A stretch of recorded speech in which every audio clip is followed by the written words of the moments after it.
The City of New York built a sanitation department garage and salt shed along the west side of Manhattan, designed by WXY Studio and Dattner Architects.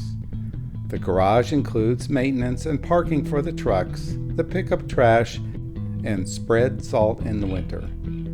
The garage is enclosed with perforated metal fins. Next door, a concrete structure stores 5,000 tons of salt in a sculptural form as a counterpoint to the garage. The design makes these utilitarian buildings landmarks in the neighborhood. Nearby, try the Ear Inn, serving drinks since 1817.